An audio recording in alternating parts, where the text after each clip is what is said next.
everybody. Hi, Miss D.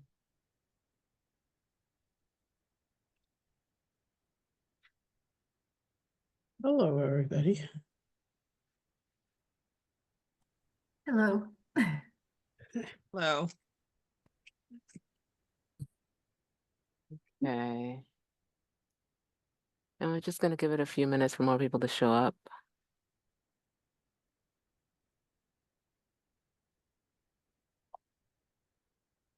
Okay, including our guest speaker who's here now.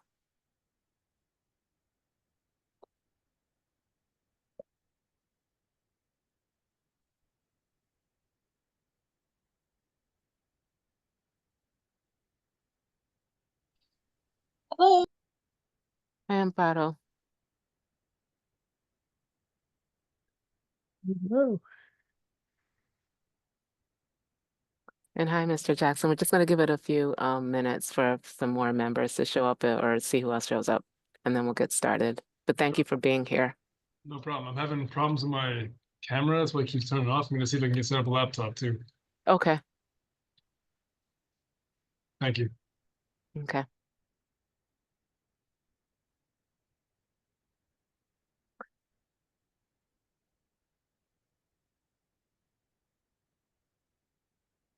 Yeah, we have our new member, Fulton Sherpa. Okay. I hope you don't mind. I invited some of the parents that are working on this project with me. Is that okay? Yes, that's fine. That's perfectly fine.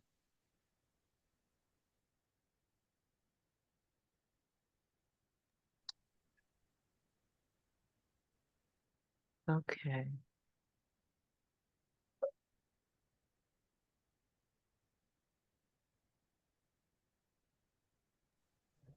It's very nice. Someone's Miss D's great nephew goes to aviation. Very nice.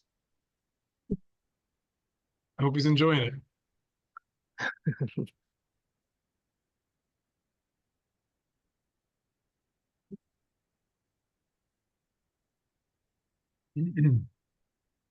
Okay. Great.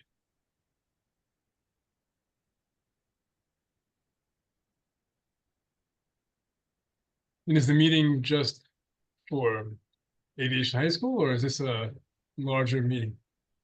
Okay, so this is a larger meeting. So we're one Okay. of the committees on the Queens Community Board. So we do it health, human services, education, unhoused, and shelter committee. So like the community board has different committees. And so we meet every second Monday of the month at 6 p.m. It's virtual. And then the full board meets the first Thursdays of the month.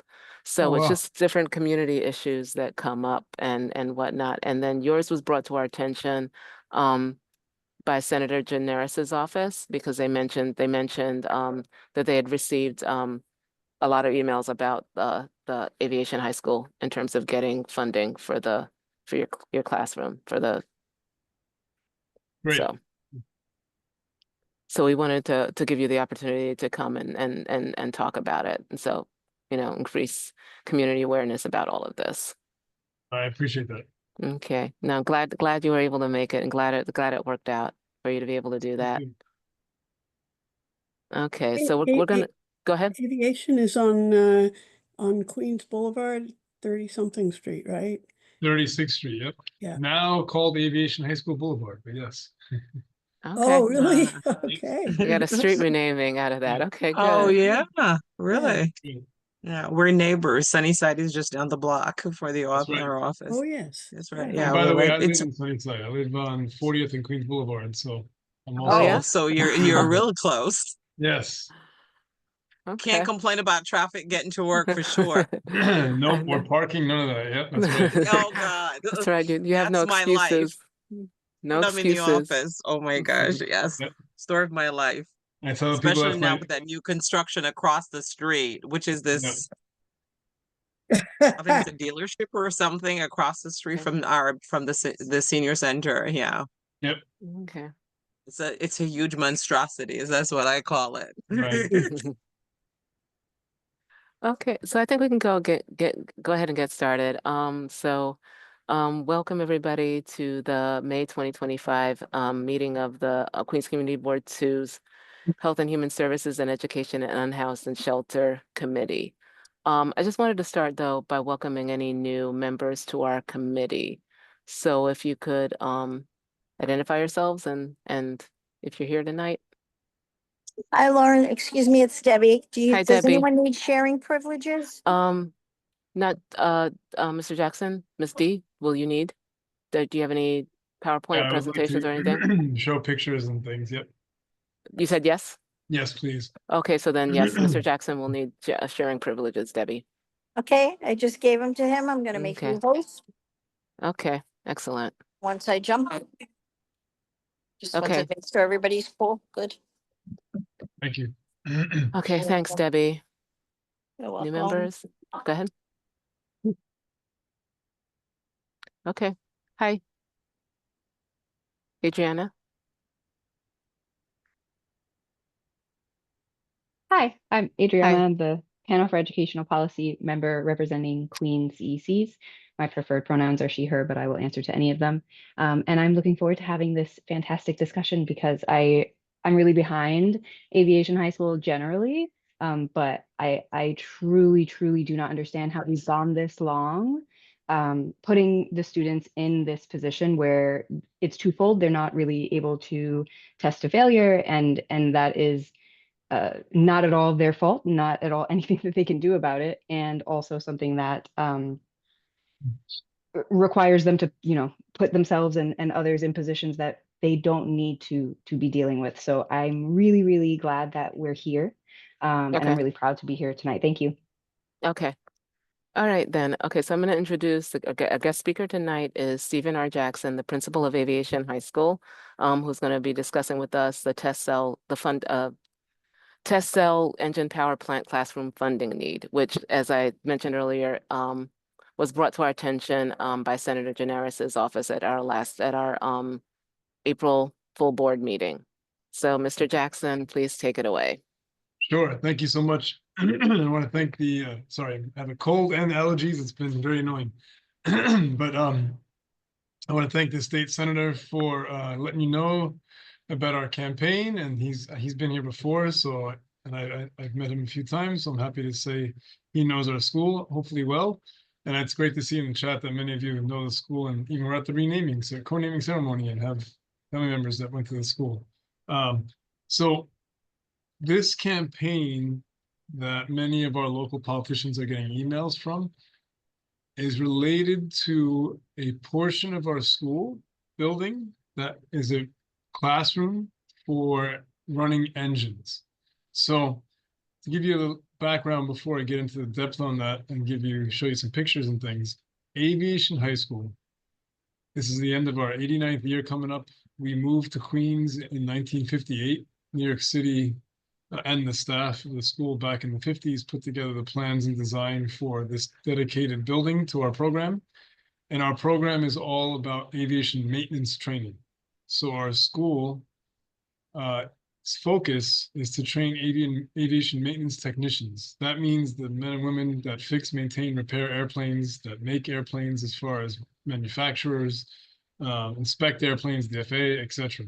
So as an FAA Part 147, those are the federal regulations, an FAA Part 147 school, we are able to teach all the requirements for free, because we're a New York City public school, to the students of New York City from all over the 5 boroughs to work on their airframe and or power plant licenses. And those are the 2 areas of licensing for maintenance and for maintainers that you need to work in the airlines. So when you fly through JFK, LaGuardia, Newark, etc., even if Newark is having problems right now, most of the technicians that have touched your airplane, that have fixed your airplane, have made sure that it's safe to fly, have graduated from our school.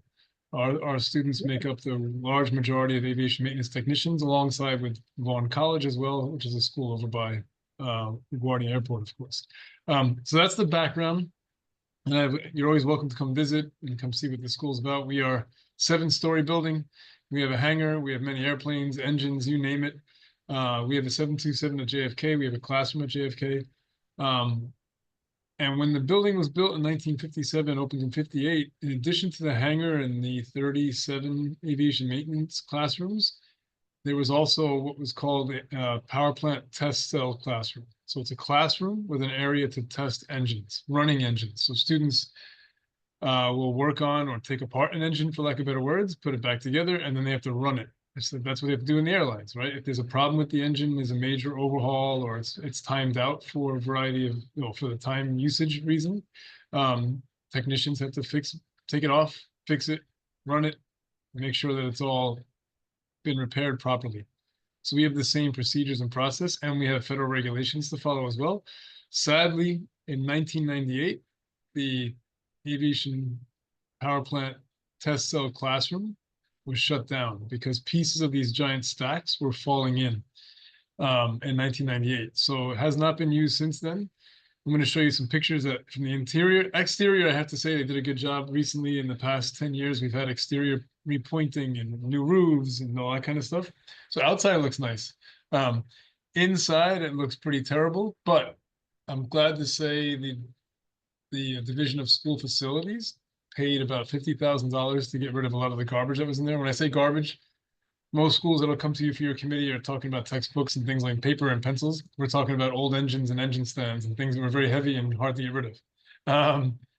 So we cleaned it out, and I'm telling you this detail because once we cleaned it out, we realized the structure was very sound and there was no leaks, there was no major problems. So we think we can actually, instead of some of the plans we had before was to tear it down and start over or move it, etc. And it's just not, I mean, it'd be asking for a lot more money than that if that were the case.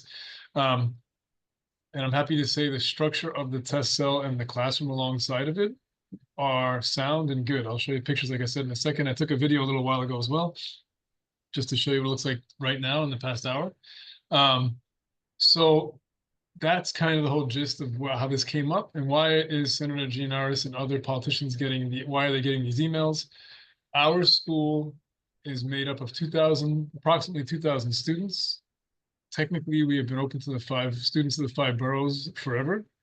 But over the past 20 years, the student body is really galvanized across the 7 train corridor, where about 60 to 80% of our students come from that area, or at least Queens in general. But we have students from Staten Island, the Bronx, etc. But the majority of our students definitely come from the 7 train corridor here, Woodside, Long Island City, Elmhurst, Corona, you name it. So Astoria. So Senator Gianaris is getting many of those emails because our parents are great, our students are great, our alumni are great, and we have an Action Network campaign that is sending out a lot of emails. And the moment I sent it out, I'm proud to say about 200 went out right away, which is pretty impressive from parents and students.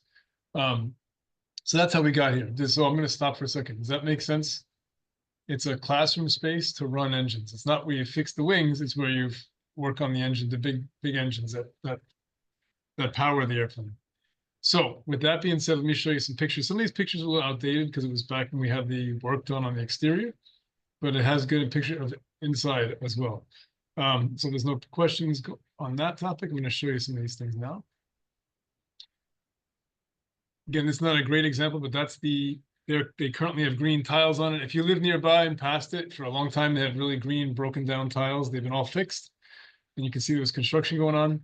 That brick area is a classroom, and those concrete stacks are where the air comes in one side and out the other as you run these engines.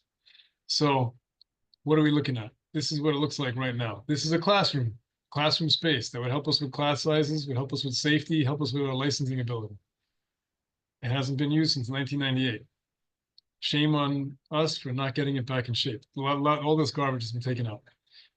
These big giant doors close to encapsulate the running engine area behind the big concrete, and then you can watch through this window here to run the engine, and these cables will be connected to the engine's engages. And that's how students would operate. These are the louvers to get the airflow out of the room, in and out.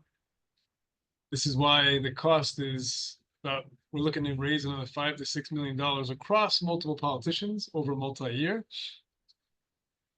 And you can see there's a lot of work that needs to be done, but the bones, the structure itself is sound and good. So let me show you It's kind of scary looking, I'm sure. This is a school. Our rest of our building looks beautiful. Our custodian does a great job. Our staff do a great job. It's this one classroom that we have to get back in working order. And as you can see, it's pretty sad right now.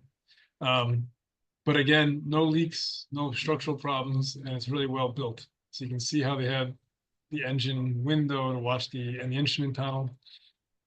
This is the exterior now. This is how it used to look. Old tile that was really terrible. It's all been fixed up. The doors have been replaced. These are the test cell doors to make sure that if a fan blade breaks off an engine while you're running it and it breaks off, it can kill somebody, like you see on the movies, hopefully, not in real life. And that's something that these doors would make sure that everything's encapsulated in that test cell area while the students are on the outside of it. Okay, and just to give you an idea of engines, these are different types of engines we do have in the school. We have to get more, but these are the type of engines that we'd potentially run to make sure that they run safely, proper exhaust the air out of the room. These are the smaller engines. We have many of those, Continental, Lycoming. So again, I think it gives you a good idea of what that looks like. And give me 1 second to show you what it looks like today. And again, as I'm pulling this up, I have to say, the main purpose of me talking to you and writing emails to Senator Gianaris is we don't expect Senator Gianaris to fund the whole thing. We would love that. That'd be amazing. The borough president of Queens has funded us with $1 million and has made statements that he'll fund more. He's made promises for more money. So the SCA is already working on the scope and design. They're really excited because they've never done this before and they want to work on a test cell. But they've written back to me saying they need another $5 to $6 million to get this project really completed. And we're looking to work with Councilmember Wan, Councilmember Krishnan, Councilmember Holden, Councilmember Moya, Councilmember Caban. And I mentioned those 5 because those are the top 5. Like they make up 60% of our student population representatives. They're getting these emails. Senator Gianaris, of course, is a big part of this community here. So he represents many of our students. Assemblymember Valdez has also been involved and been responsive to these emails. And we're working on the federal level, reaching out to Lydia Velasquez, Councilmember Velasquez, and so on, to try and again put together multiple people so that it's not such a burden for one person to try and fund this important educational space. So let me show you that video I was going to pull up.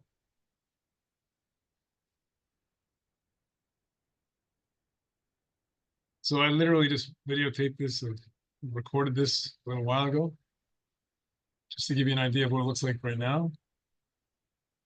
And my color guard was practicing for graduation, so you might hear them wrapping up their drumming, but it looks a lot nicer now on the outside. And yes, we have aviation fuel. That's a Concorde engine, believe it or not. There's fuel down there under those covers. Here's the place. It's been cleaned out a lot since those pictures I showed you. Still more garbage to go. The walls are peeling. You definitely need environmental testing and so on like that before they actually start work. And through those doors right there, I don't go all the whole way. There's a second set of doors down there because there's 2 test cell areas. That's the classroom space. I'm quickly pointing around. And then when you walk through these doors here, that's where the engine would go, right where those blue and yellow stands are. So these are stands for the tail of an airplane, but there would be a large base. Yes, birds get in, unfortunately, and this is become a bird haven too, which is a problem. I did like a 360. The loopers to get the air exchange. There's a lot of bird droppings. So this was all used by students from our school up until 1998. So for 40 years, it was in use, and we stopped using it at that point. And I really want to make sure we have to get this back in working order for a whole lot of reasons. And from the main idea being, it's a very important space. It's enables us to run engines safely. Right now, we're running engines in the school ramp, the hangar ramp, we call it. That's the schoolyard outside the hangar. We chain engines down when we run them.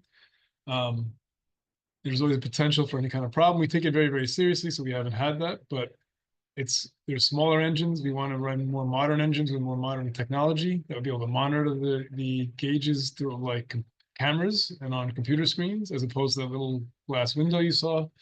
And then again, like I said, we can actually maximize more use of our space because that's that's a classroom. It's not a storage place, as bad as it looks today.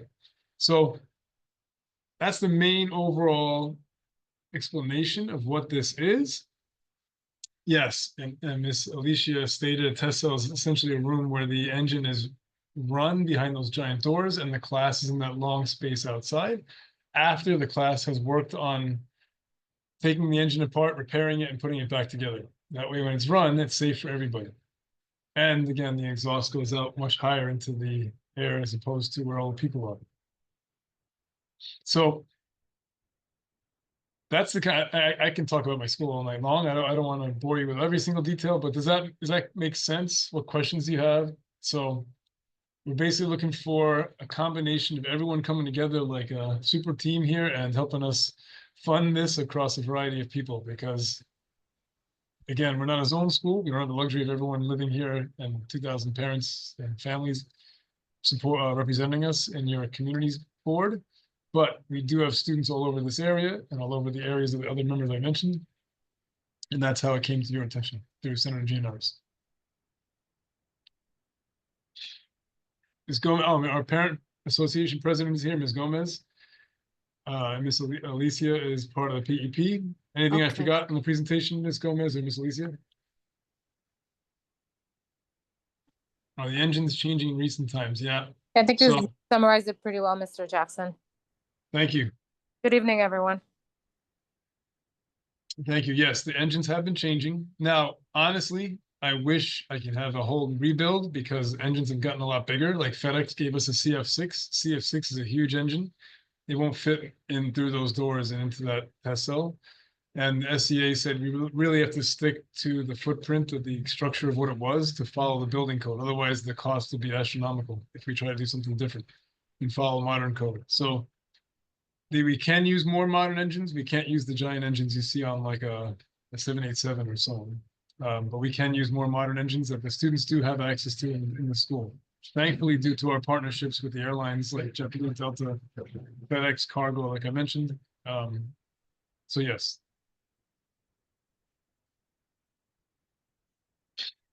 So the engines that your students are working on, then they're donated from different corporations, or how do you? A variety of things, some donations, some purchase. We Okay. do get federal Perkins money. That's PATEA funding through the federal government to the state that supplies us with Perkins funding that we have in the past used to buy engines and training systems. Mhm. But yeah, we do get donations at times. Like I said, FedEx gave us 7 CF6. They also gave us JT9, JT8s, excuse me, off of a 727 about 20 years ago. They gave us a 727. Polar Air gave us a JT9, so we do get that kind of those donations as well. And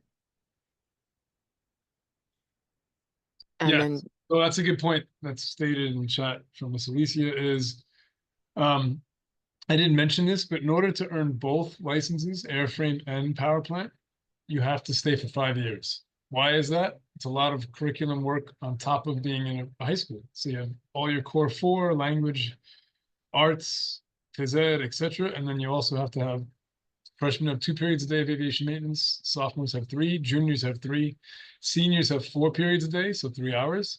And then that's 1 license for all those periods I mentioned. That's how the FAA kind of oversees okay.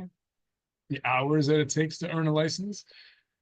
The 5th-year students are working on their 2nd license, and this would help us to actually keep more students in the program, where we have 150 5th-year students, but we have close to 300, well, especially pre-pandemic, 300 applicants for 5th year, and right now about 250 applicants for 5th year. So another important piece is that it's a space we need to utilize, not just for possible class size remediation or mitigation, but also the fact that we could potentially add more 5th-year students as well.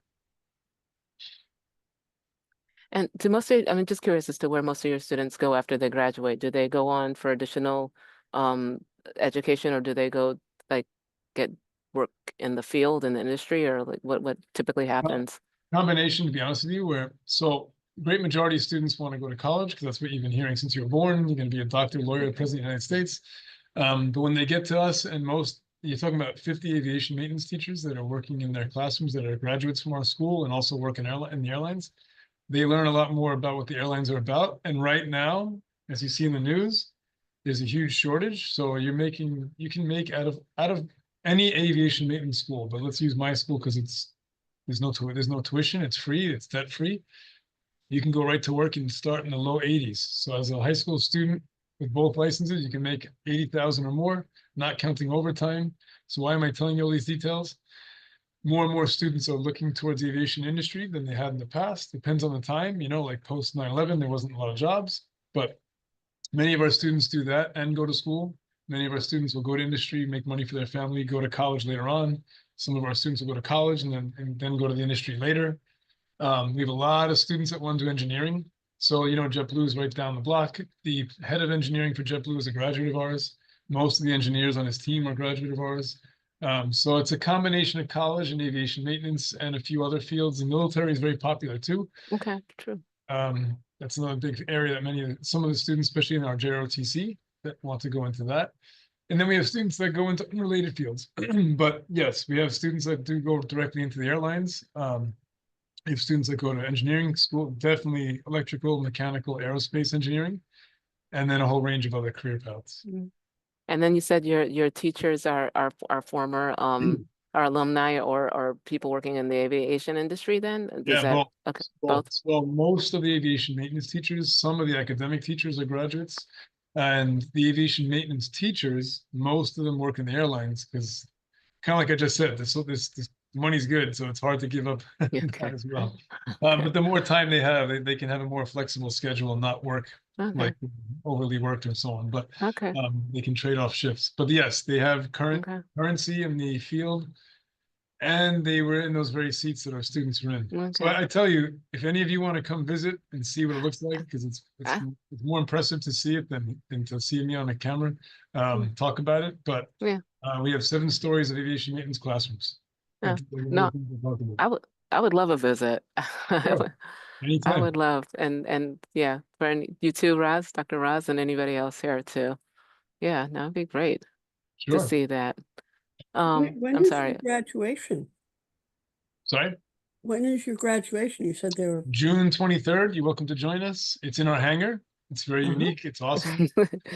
We Oh. give graduation toolbox awards, about 50. So the airlines and graduates of the school donate money to buy toolbox awards. We have scholarships. It's a long ceremony, but it's a lot of fun because it's different and unique.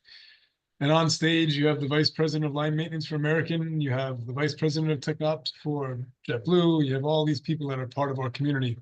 And even out in the audience too, because it's just that we're all a family here and we're all very close. So it's a nice big event. It's hot, but it's a nice big event. It sounds like a great opportunity to come as a reporter for our STEAM newsletter. Yeah, Yeah. because, sure. I was going to say my famous question that everybody knows. I say, well, how can we help? I mean, we don't have any budget and we're all volunteers, but we do have a bully pulpit and we have some opportunity to speak up. And I do think that it's amazing. I mean, I've lived in in Sunnyside, not far away, for over half a century.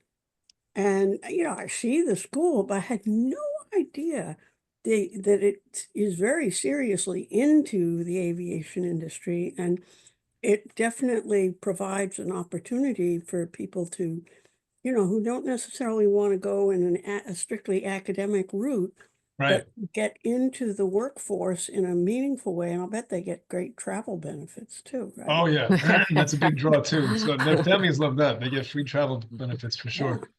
It's funny you say that. I've been wanting to do, and it's just a matter of time and ability to do it, but to have the community maybe come in and see what the school's about one day, like how we do open houses for prospective students. I'd love to do that somehow, because I know I live in the neighborhood for 25 years and wait, Okay. what is that school? Do you guys do flight? Like, no, we don't do flight.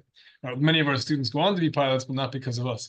But yes, it's a really, really focused school. And if this is what the student wants, right now, there's opportunities that we've never seen before.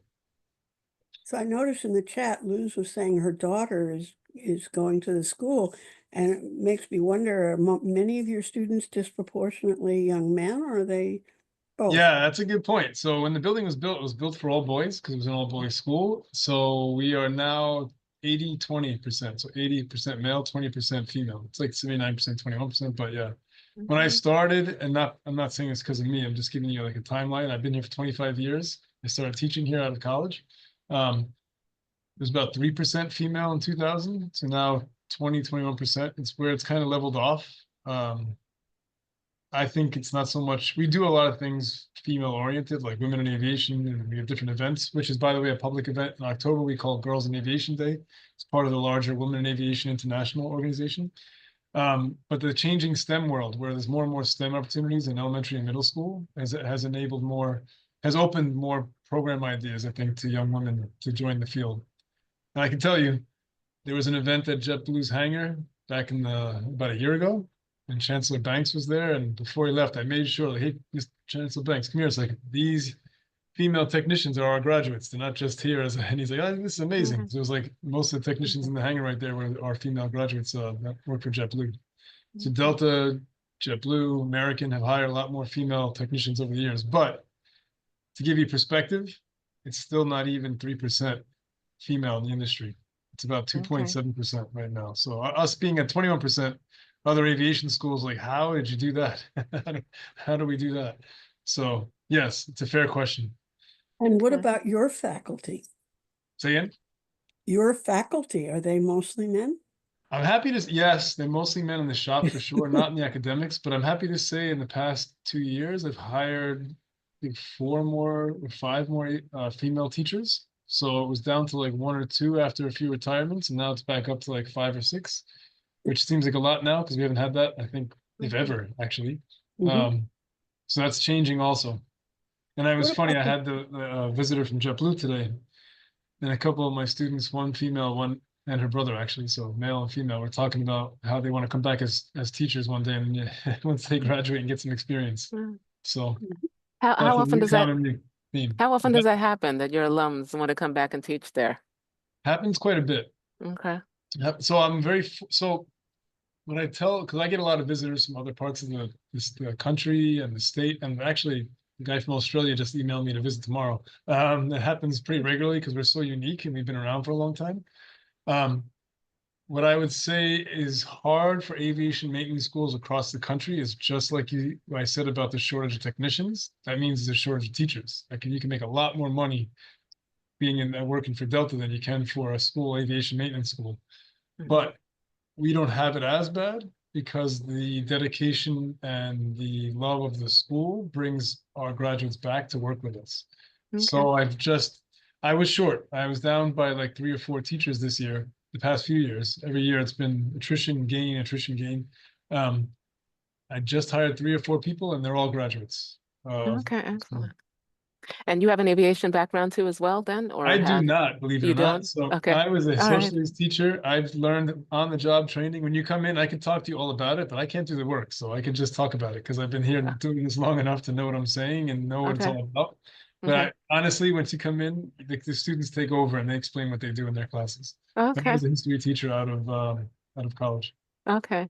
Dr. Rosen, then Andrea.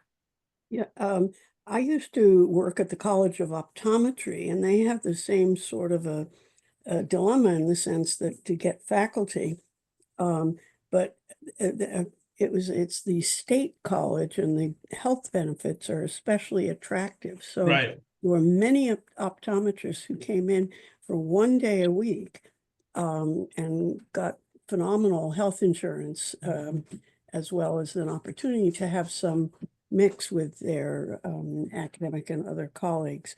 So probably the same thing would work.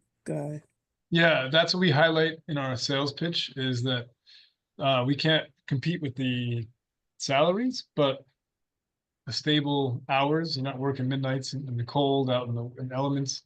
We have a pension. We have a tax-deferred annuity, all things as city employees have, hopefully.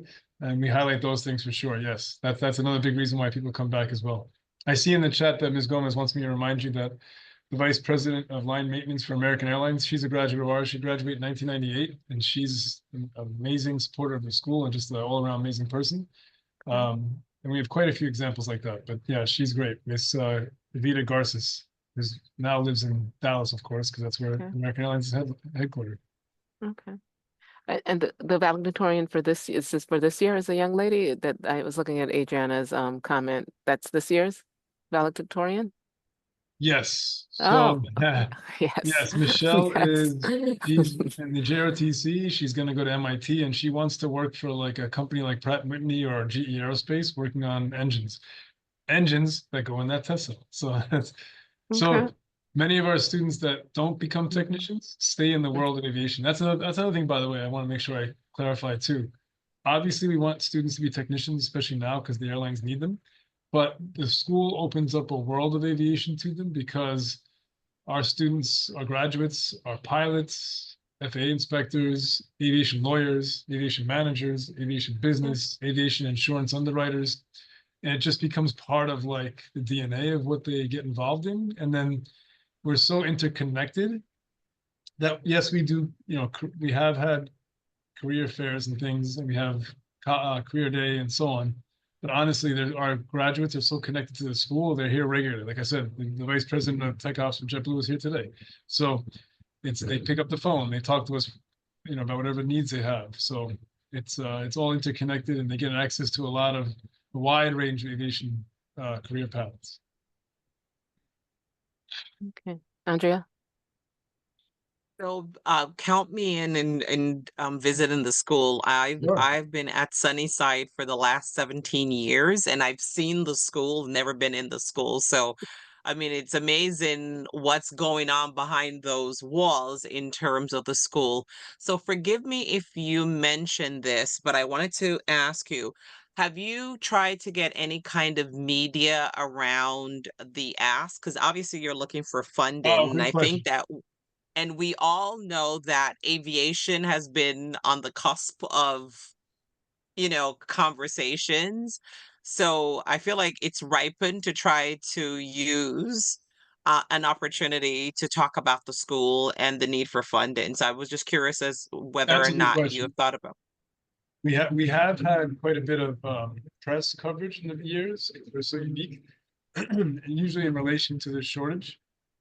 But as far as no, that's a good point. We haven't done a campaign in relation to our ask, so that's something we could definitely work on. And by the way, I forgot to mention, to that point, I set up a 501c3 for the school during the pandemic with the help of an aviation education foundation. So that's been taken off too since that started. It took a little time because the pandemic hit, of course.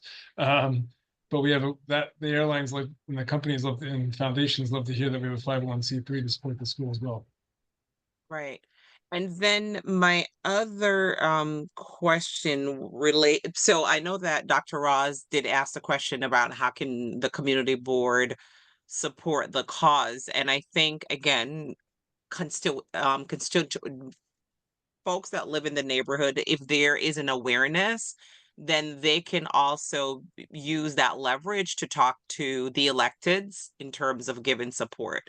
So That's a I good think point. that I would suggest elevating making sure there's an awareness in terms of the constituents of our community board, because then that's leverage. And of course, our politicians love to hear from their constituents Right. about, opportunities and funding. So I would highly recommend that you use that link in terms of making sure there's an awareness at the community board. That's a great point. Okay, Leticia? Hi. So I think kind of to Andrea's point, I was thinking even like leveraging student voice into doing a lot of the action or leading a lot of that initiative, just because I know aviation students have a certain personality that I enjoy a lot. And so I used to love hearing them just talk about, because they're so passionate, right? They're in the work, they're in, getting their hands dirty. I know that when I worked with the aviation students, all they spoke about was shop and the 5-year track. And particularly again, the girls. So I think again, like leveraging that student voice as well. Yeah, that's a great point. But I just love I don't know. I see sometimes I live not far from here, so I see sometimes the former students I used to have. I used to work at Columbia, so I used to do a pre-college Oh. program there. And so we had a lot of kids from aviation who would make that commute every Saturday. So Wow, that's great. Yeah. Yeah, our students are very hardworking and dedicated, that's for sure. And I saw some about diversity. The school is extremely diverse, actually. Yes, there's students from all over, and most of our kids' families have moved here from somewhere else to have a better life for their children. So that's why also when they go to work in the field of aviation maintenance, they're usually working to help the family out as well. So paying for their own tuition, paying for the families, some of the family support as well is a big part of it as well. I had a lot in the chat. I didn't see it all, but hopefully I got to the points in that. So what I'm hearing you say is work on a public facing campaign, get the community more involved. Students could lead that as well to have a better student voice aspect of it. And keep the awareness moving in this direction like we have tonight so that we can get more politicians to feel the pressure of what this what is Yeah. needed moving forward. And I don't know, I think the community board, I don't know, we're willing to help. I know this committee sounds from what we hear tonight, we're willing to do our part, including the site visit. And I really like Dr. Raz's idea about also having the tech and public engagement, community engagement committee join us on the That's a good tour. idea. Yeah, Sure. because we can put something about this in our newsletter and stuff and you know, but no, this is very exciting. Question though, in terms also with funding and the 501c3, I mean, because I know okay, so you've started out by asking the various electeds and everything else like that. Is it there other opportunities so for like private citizens to donate in this cause? Yep, there would be. So that would be how the foundation would be utilized. That's something Okay. that the VP of JetBlue was saying today too, to leverage like the the big wealthy foundations out there that exist from Bill Gates world and that kind of stuff. Yeah. So we haven't done that as much. JetBlue can We haven't done that. also do a little bit more on their donation on corporate Yes. sponsor as a tax write-off. So That's right. so being able to leverage some of those big companies, they're looking for to give money for to nonprofits for their own tax write-off. So Right. it could be a win-win. So that's a really great idea around creating a 501c3 to support Right. that. Yeah, for Yes. sure. So it's funny, like Catch-22. They have their foundation, for example, like United has and so on. So they have like their guidelines and how they do things, but they would be open, I think, to fund more. Meaning, like right now, they have a grant cycle going on that's $50,000 max. But I think if we were able to show that there's a majority of the money has been raised, then they would be more willing to maybe go into this and help us with that in the future. But the airlines provide a lot of support with equipment, internships. I didn't mention that our students get internships. It's hard to get money from even the airlines because when you get to the business side of their business, it's not the technicians giving money. If it was, it'd be a lot easier. But yes, agreed. That's things we have to cobble together as well. Is the ask 5 million? I forgot. Did you say, was it 5 million or is it more? Yeah, we're saying 6, which should cover us a little bit better. We have $1 million already from the borough president. That's why the work is not the work, but the design phase has already been started with the contractors and so on. Borough president's been excellent. I've been working with him on some other things too. So I'm hoping to hear soon if there'd be another round of support in the near future. But yes, they came. What happened was with that 1 million, now the engineers have been working on the project. They came back and said the additional 5 to 6 million would be what it would cost. So definitely the city council, and I'm gonna say something that tongue in cheek. This mayor is also looking to be, as a matter of fact, he just came out with a very illustrious budget for the city. So definitely, I think that you should try to see if you can leverage city dollars as well. Good point. Yeah, to your point on that, it seems like there is definitely interest. It's just getting the next groups to kind of bring it to the table. And I think that'll help it move faster. Dr. Ross? Go Yeah, ahead.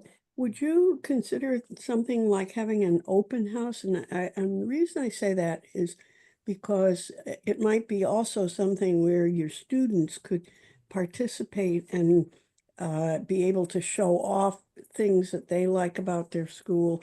It would be an opportunity to publicize that, you know, the 50, what is it, 1C, whatever it is, the charitable donation opportunity, and to get to really see some of the things that you do and share this more, you know, rather than just dropping in for a special tour, you know. Right.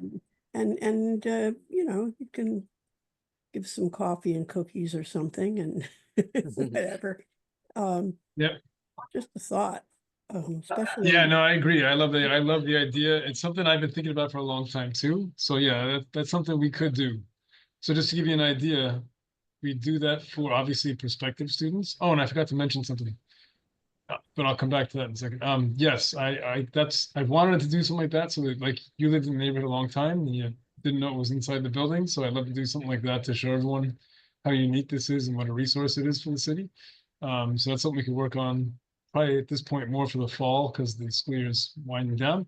And then part two, it made me realize I didn't tell you that we get about 5,000 applicants for the 500 seats each year. So it's very high in demand program. So that's why we do the open houses, and we do multiple open houses in the fall to let prospective students and parents come see what the school's all about. But we could potentially add another Saturday where we open it to the public, which we do, by the way. Like I said, in October we do Girls in Aviation Day, which is open to everybody, and that's a great event too. The cafeteria is full of industry partners giving out, you know, different giveaways and things to promote their industry and promote the careers. And it's nice. A lot of the people are graduates from our school, and Delta makes a point of bringing all female technicians, and so does American, and it becomes a nice big competition of who's coming out to represent their companies and their own school. But anyway, point is we have done public events, but one for the community would be a good idea. Okay. How do you advertise those public events? I'm just curious, like Social the media. social media? Yeah. We more so social media, online. We do promote through the aviation newspapers. There's the Metropolitan Airport News and the Airport Voice. But aside from that, we probably could utilize Ms. Wan's team more to push those things out as well. Okay. Or And then- yourself, if you have a committee that does that, that'd be great. You were starting to say something, Dr. Ross? I'm sorry. Yeah. No, I'm just saying, I mean, we all know, we've seen your building. I mean, it seems like you got an awful lot of wall space there that you could put some, you know, publicity material up on. Yeah. Yeah, true. And then we can Yeah. always let the community board know about it too, like when you have an event coming up, and then we can sort of like let the community know or put it on our newsletter or whatever. So That'd be that's great. also, yeah. That'd be great. And Andrea, you started to say something to you. Yeah, I was gonna quickly ask, I know when you mention forming your 501c3, is it fully established? That was Yep. my first question. And the second is, does that mean that you have board members? It does. Yes. So you have a fully formed board. Okay, Yep. got it. They actually, I don't know if I forget who said they were at the March 30th co-naming event. We did the event on the street, right, as anyone else does. It was a big turnout, a couple hundred people. It was really great. Julie Wan, borough president, so on, council, Assembly Valdez. And then at night we went to Russo's on the Bay and had a big celebration, which was a way to kind of get the word out there that we have a foundation, because they ran the whole thing, and it was like, you know, their kind of coming out party in a sense. So it was really great. It was a really great time. What's the name of your 501c3? Is it? Aviation High School Education Foundation. Okay. Yeah, there's a website actually I can put in the Okay. chat. You can drop the link in the In the chat. chat. Yeah. Mm.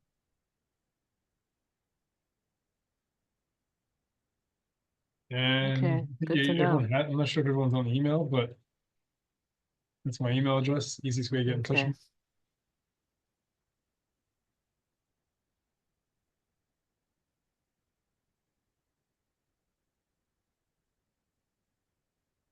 Okay.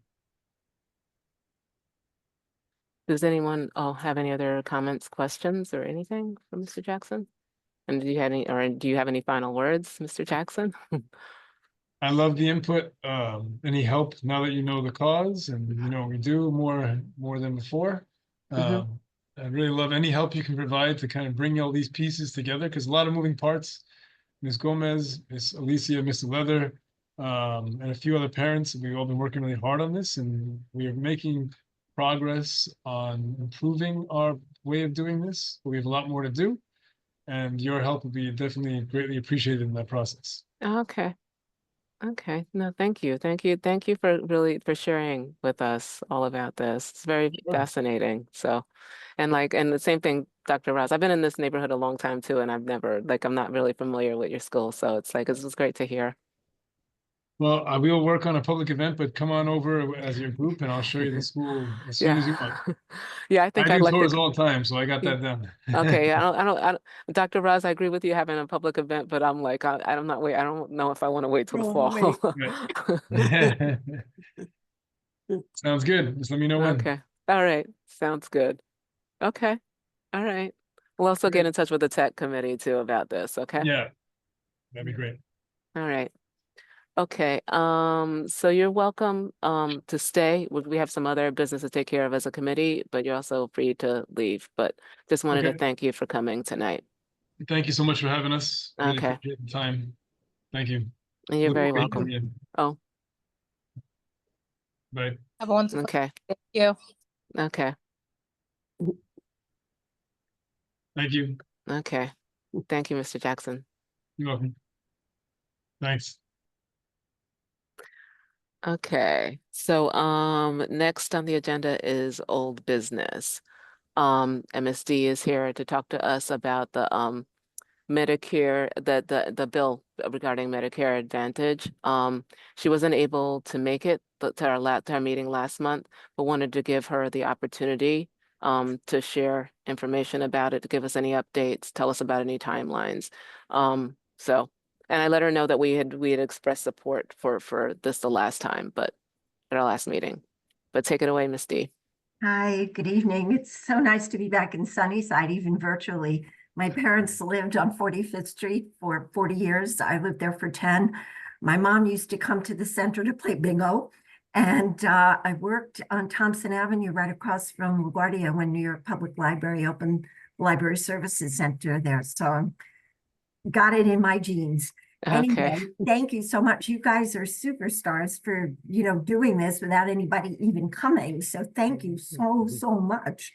I don't know how much of the background you want me to go through because obviously you knew enough to vote to support us, but I can go through it. It's up to you. How do people feel about that? I know it definitely, because it doesn't look like, I think we're all familiar with this from last year. So if you want to tell us about any updates or any highlights, then because I don't want to waste your time.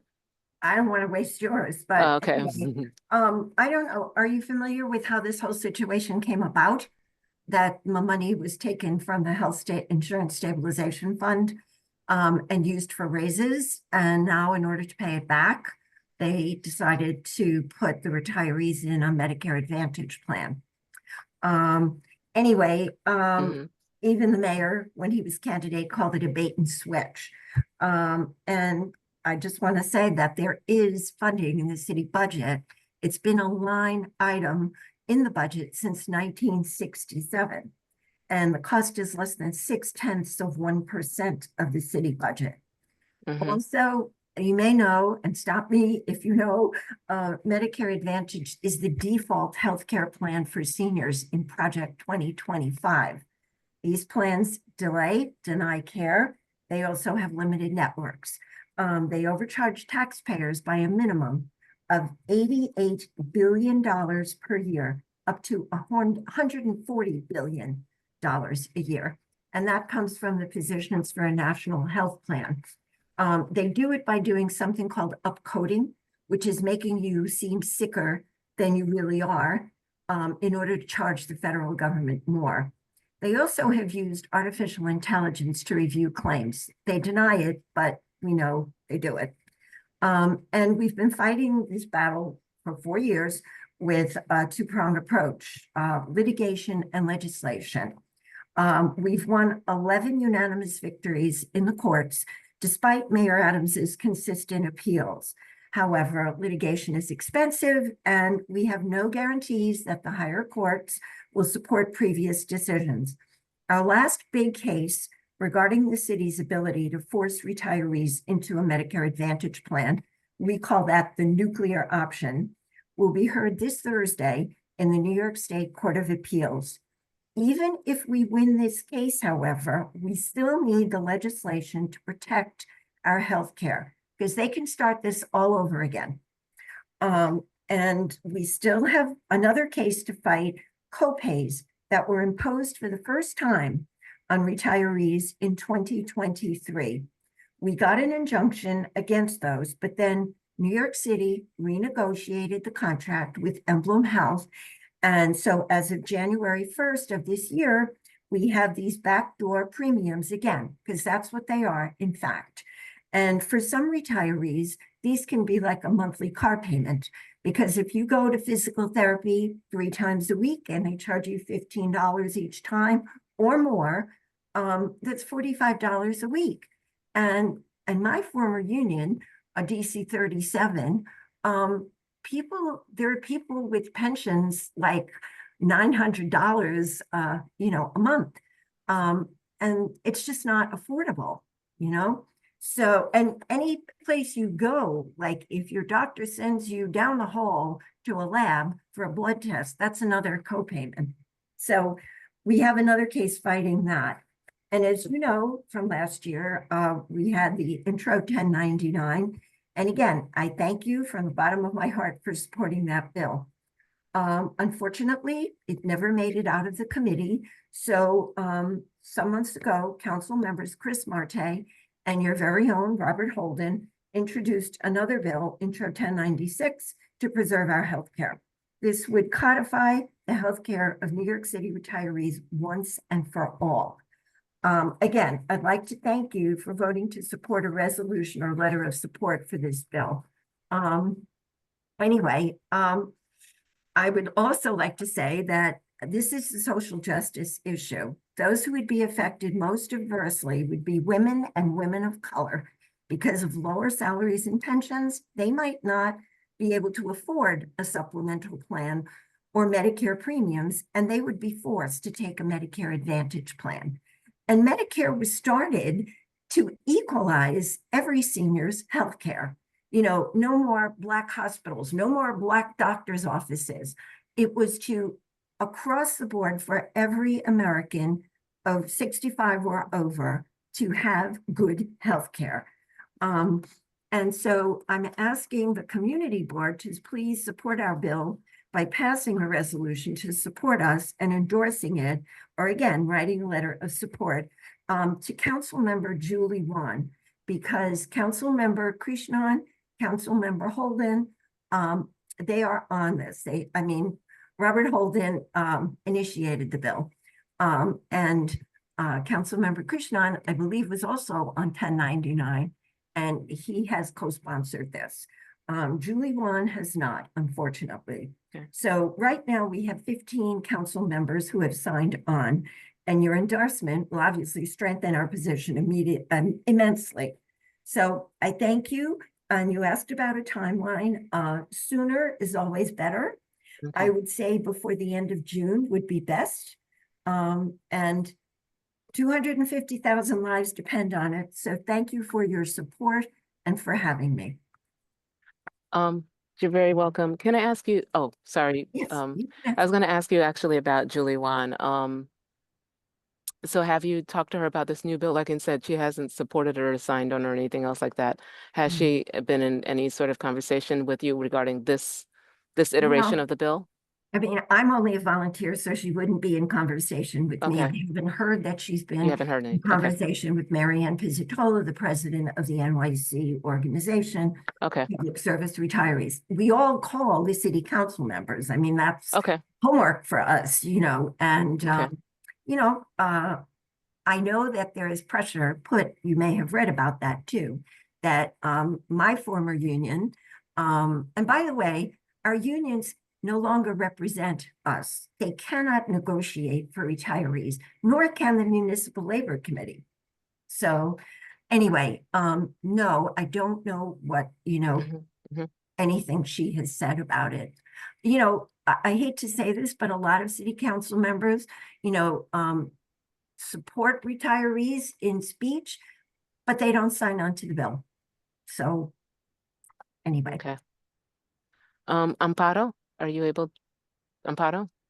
Yes, I'm sorry about that. Okay, no worries. So I think it was last meeting, make a motion to write a letter of support for this.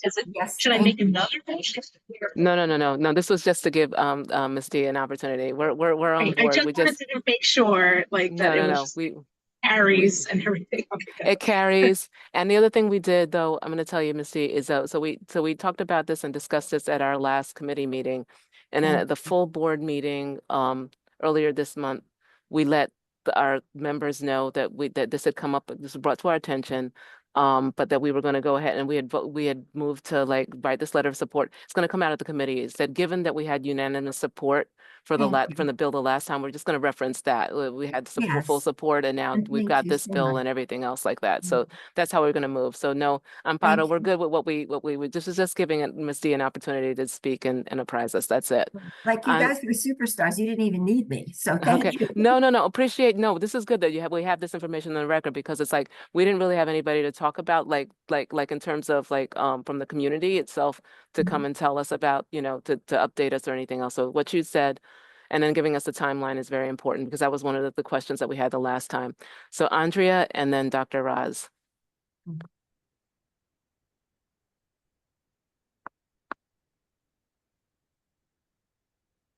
Oh, no? Yeah. Okay. Dr. Raz, sorry. Yeah, could you just clarify again? You said there were the two, the issues. I mean, the co-pays, does that have to do with being forced into managed care, or is that a separate, totally No, distinct? that's a separate thing. And we haven't but- spoken to that as a. No. Well, you don't have to actually, because there's no legislation connected to that as of now. We have a court case. When they did it in 2023, we got an injunction in court, and so they had to stop. But what they did was they renegotiated. I guess the contract came up for renegotiation. So the city renegotiated with Emblem so that they will charge copays. Okay, and it started in January of 2025. So that's, I think, our last case. But, in terms of the Medicare Advantage, that's the one that's going to be heard at the State Court of Appeals on Thursday, oral arguments. We won't know for a while, Okay. but, and we hope. But this is kind of, as Marianne Pizzatola has said, they're backdoor premiums, because they figured they're probably, they didn't win thus far, and it's been 4 years. So they had to figure out another way to get some money in. So And that's my Doesn't understanding. everybody pay co-pays? I mean, when you have, non-managed care? City retirees never had to pay co-pays before. The active workers, I paid them as an active worker, but not retirees. I mean, don't forget, we worked for less money for these benefits that we were promised from the job interview to the exit interview. And in my case, I worked at New York Public Library, so I didn't risk my life. But, the firefighters, the police, the EMTs, the nurses, I mean, this is everybody, the teachers, everybody. And the teachers actually in 1975 let them use their pension funds to, bail out the city. So it's just unbelievable that they would do this. And it's not a good way to attract, employees. And, Mr. Jackson was talking about good health care. Well, if he stays as principal until he retires, if we don't win this, he's going to be in a Medicare Advantage fund too. But thank God for Marianne Pizzatola, who is, she has a degree in labor management. She's a retired EMT, as I said. And, you know, she got this great team of lawyers. Jim Walden is the person whose firm it is. He's running for mayor.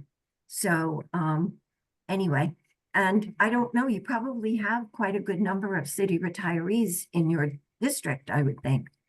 Yes? I wouldn't know the answer, but I Okay. mean, I find the discussion of Medicare Advantage, I mean, I'm a Medicare consumer also. I would never be a Medicare Advantage person. But I know. I mean, I have my sister is eagerly in Medicare Advantage. Other people that I it's like Just don't get sick. boggles my That's all. mind. Just don't get sick. And Yeah. New York, we're lucky. And New York is one of 4 states that, let's say, you know, things go south and you decide, I can't be in this nursing home anymore. It's horrible, you know, because that's all Medicare Advantage will pay for. You can, you know, reverse it and go back to Medicare, but it's not a quick process. And you don't have to worry about a pre-existing condition. But the supplemental could charge you more money than they would have if you, you know, had just been straight Medicare the whole way through, you know, and now they're taking you on with all your problems. So, and there's something, I mean, probably not so much in New York, but there's something called STEP communities, which a lot of retirees in Florida and other places outside of New York are in, where, you know, you pay a certain amount up front and, you know, you can live there with dignity until you're forced to be in a nursing situation there. They don't take Medicare Advantage. And we have people in our organization who are in that position because they have their own doctors there and everything, and they will take Medicare, but not Medicare Advantage. So it's not great, not great. And it's really sad because every previous city council has supported retirees. Even under Giuliani, they made a deal, you know? But I know that this group is under pressure from the unions, and I don't know who else, where, you know, they're not going to support their campaigns. And they have not endorsed any city council member who has signed onto our bill. They will not endorse them. So it's sad that this happens in New York. So, you know, they are afraid, I think. Well, I think some of it is it's an old-fashioned divide and conquer strategy, and it's such a pity that it takes one faction of labor and pits them against another. Exactly. That's what they've tried to do. But we do have quite a number of active workers in our organization because they see what's coming. And yeah, I mean, especially a lot of the teachers, because their mothers were teachers, their fathers were teachers, and they're telling them. So I don't know, but you're absolutely right. That's exactly what they tried to do. But you know, it's not taking from the active employees. The money they took was for the active workers, do you know? But as I said, they want to pay it back on the backs of the most vulnerable population. So, and that's, you know, wrong, just wrong. So anyway, so that's all I have to say. Okay. And then the case that you were talking about, it looks like it's matter of Benkowski Yes, versus Ruth City of New Benkowski. York. Yeah, And just if anybody's interested, first case on the calendar at 2 p.m. on Thursday, and you Yeah. can access it. Oh, thank you. Yes. The link. Yeah. The Court of Appeals airs there. You can see their arguments on the web. So Right. you can, And I'll yeah. put, our group's website is nycretirees.org. And, if you want to send an email, if you have any questions, it's, retirees@nycretirees.org. We have a Facebook page. We are on every social media platform you can imagine, Instagram, X, and Yeah, and Marianne does videos on YouTube.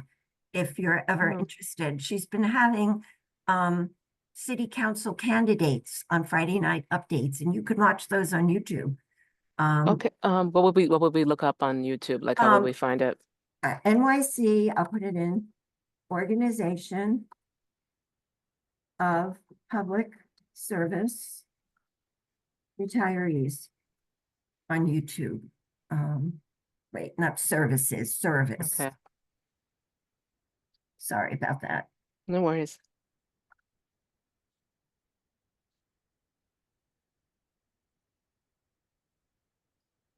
YouTube here.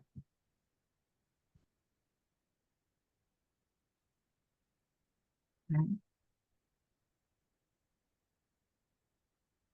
And it's amazing, even after 4 years, I go to a dentist in the city who does a lot of work with DC 37 and city workers and retirees. And of course, I put on my crazy old lady hat and talk to people if we're waiting in the room together. And so many of them say, oh, there's no problem with my Medicare. Well, yeah, because we've been fighting for 4 years Mm-hmm. and donating, so I tell you, it's elder abuse, in my opinion, on all sides of it, because, people are afraid, people are anxious, and in addition to dealing with a condition or an illness, you have to worry about, your health care. It's crazy, Mm-hmm. wrong. So anyway, Okay. thank you so much. You're very welcome. Thank you for coming. Question, just in terms of when we do Mhm. the minutes for this meeting, should we refer to you as Carmela, or is it, I thought it was Camille. Is it? Camille, it is. Legally, I'm Carmela. So, Okay. All right. yeah, but I've had a schizophrenic existence since I was born. I've always been called Camille. So Okay. anyway. All right. Okay. Thank you. Okay. All right. Does anybody else have any questions for Ms. D? Okay. Thank you for coming. We Thank you for appreciate it. having me, and I Appreciate appreciate it. it. Okay. Any questions, you know where to reach me. Okay. No, we appreciate all of this information. Thank Okay, you. thank you. All Bye-bye. right. Bye.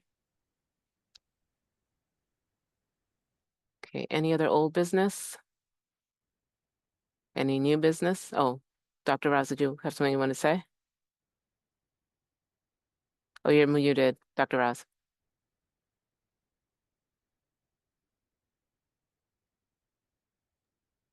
Okay, I thought the space bar would Okay. unmute me, but anyway, I tried to follow up on that, the matter of Bentkowski versus City of New York, and Uh-huh. that you put in the chat, but I couldn't get to any place that was useful. Okay.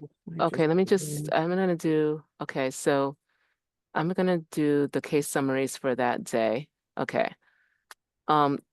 If you go to that first, the other link that I sent, Reports. okay, I'm gonna just give you this link will give you a summary of the cases that are on for that day. And you'll I see see. matter. So you'll see Okay. the description Oh, that's of what the the case is about. upcoming one. Yeah. Yeah, it's upcoming. And then on the day itself, if you go to the New York Right State there. Court of Appeals website, there's like a webcast thing. There's like an option on the first page, Yep. and you click on that, you'll be able to hear the arguments and see the arguments. Huh. But it's at 2 Okay, p.m. thank you. That's when their calendar call is. Yeah, that second one worked fine. Okay. Sorry about that. But yeah, okay. But that's the description. Just proves I'm not a lawyer. Now, and it helps that they're first on the calendar. That's all I'll tell you. Yes, right, that's true. Helps. Tune in at 2 and then yeah. Okay. It's tough when cases are lower down on the calendar. It is sometimes. It's a long Yeah. wait. Yeah, I mean, I'm not so, I don't find the arguments about the co-pays as compelling as the Okay. managed care. And that, especially with people that are in those, whatever, step communities and things like that. Mhm. Could be- Okay.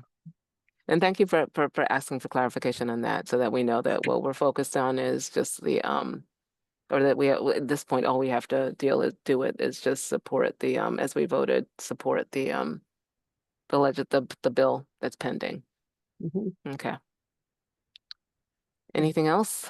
So is that, did we already do that or? We didn't, we're gonna do it now. We're gonna But do you're it now, gonna because do it's, it, so we yeah. should look and see if it's posted on our website Yeah, also. no, I'm gonna do that. I'm gonna look back to what we drafted before when we supported it the last time. That's what we gave to the full board. I'm just gonna update it and then also reference the fact that we that it was like unanimous support or something. So I'll find whatever we did before and just update. I'm just curious, this is a little bit of an axe that I have to grind, but I'm very concerned because the letters that get sent out typically, and some of them exclusively, appear to be signed by the district manager. And I think they mean the proper thing is for them to be signed by the committee. If it's from a committee, the committee chair plus the full board chair, because only the full board chair speaks for the committee. District manager's name can be there as well, but it should not be a communication from the district management to the manager to the world. Maybe I'm wrong, but I think, from your perspective, take a look at the previous one. I have no idea how it was formatted, but if you agree with me, put a little pressure. I will take a look. I will take a look and see what we did before and then get clarity on the proper procedure. Okay? That it will Yeah. do. Well, Okay. it's partly because of the whole philosophy. If you go and look at all of our documents that so for the community board, the district manager is an employee of the board and accountable to the board. And I think it's important to have that be reflected in our communications and how, the district manager is not the tail that wags the dog. Anyway, I said my piece. Okay. Is there anything else that anybody would like to new business? We're good, Leticia. Hi, so I don't know if this would go to the transportation committee, but I have two things. So the first thing is I'm on the IS 429 SLT. So one of the things that we discussed recently was adding a crossing guard in addition to the one that's already there on Barnett Avenue. Just because next year they're anticipating an increase in amount of students who are going to be newly sixth graders. So now the school is going to be fully 6th, 7th, and 8th grade. And so they're asking if we can get another crossing guard, especially because of the incident that happened a few weeks ago with the student that got run over. So that's one of the things. So I don't know if that would be like a transportation committee thing or that would be us. The crossing I guards think are it's through the precinct, right? I'm pretty sure. Yeah, through the Yes. 108. So, Lauren, do you think that falls under us or I don't think it falls under us. I think it, I city think, services? that's City a good services? question. Because it's through the precinct, so that ask should be going to them, right? I think it cuts across us because it is an education thing and as well as health, but What? as well as city services and Okay.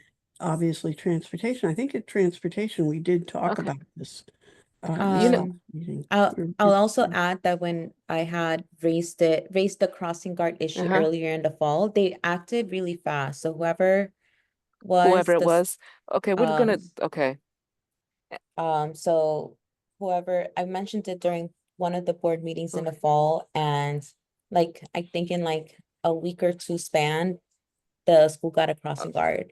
Okay. So Okay, so then, so it's Barnett Avenue. What's the cross street then? Barnett Avenue and what? well, right now there's one on Barnett and 48. But the school's asking for another one, perhaps on 48 and 39th Avenue. Okay, 48. Yeah, because that's where a bus stop is, and the students cross from that bus stop onto the block where the school is, and that on 48 is where the cars speed a lot. Okay. I think the fastest way is to at this point is email the community board office and just CC a bunch of people on it, you know what I mean? I guess the different chairs of different committees in Anatole, that's what I'm thinking. And in order, Okay. because, yeah. And then, okay, All right. And then the second thing is, so I've been chit-chatting a lot with, so in this community board, there's a lot of, people who I know professionally and, are educators, are people in college access, that work in higher education. And so, one of the things that we were thinking about was, doing something for the community here in terms of maybe doing like a college fair, or like an opportunity fair for this particular region of Queens. And so we were talking about how the Queensboro President's Office has college fairs every year, but they're so far away and far removed for people that actually live on this side of Queens. And so the students from this side of Queens don't really go to them because they're usually at the office or in Richmond Hill. And so we were thinking if there's a way, so the CB1, I think, in the Bronx did a job fair recently. And so kind of doing something like that.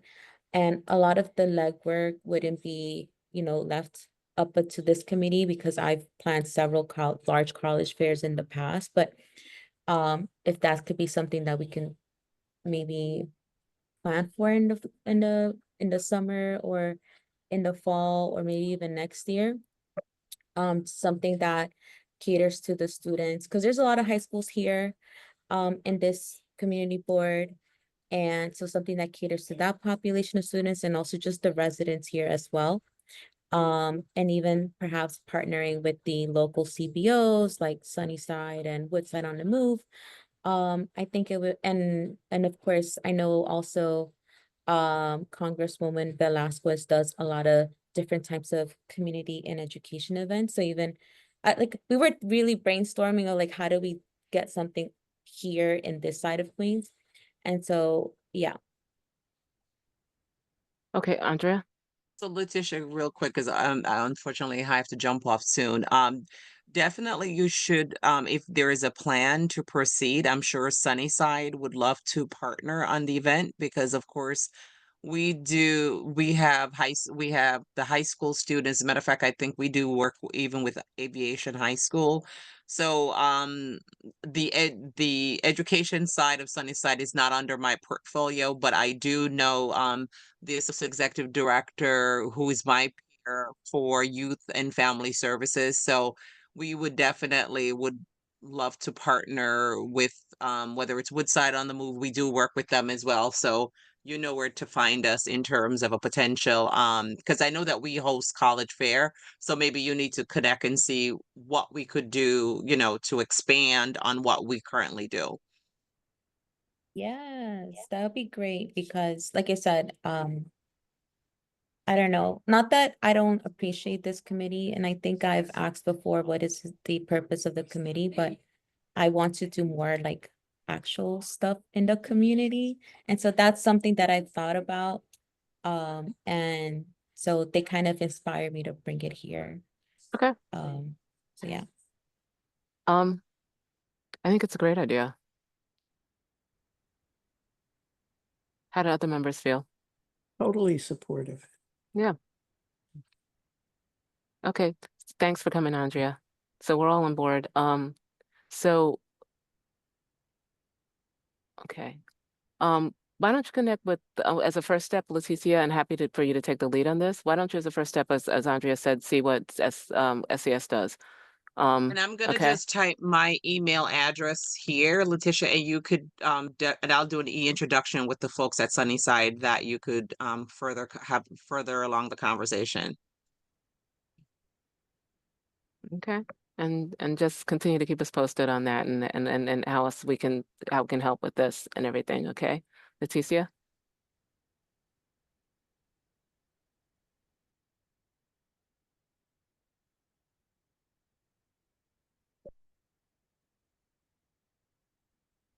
Any other new business? Oh, do go ahead, Leticia. Just one more thing. That's fine. Because I was thinking about the One LIC plan and particularly building more schools, or making sure that it's integrated in the planning process.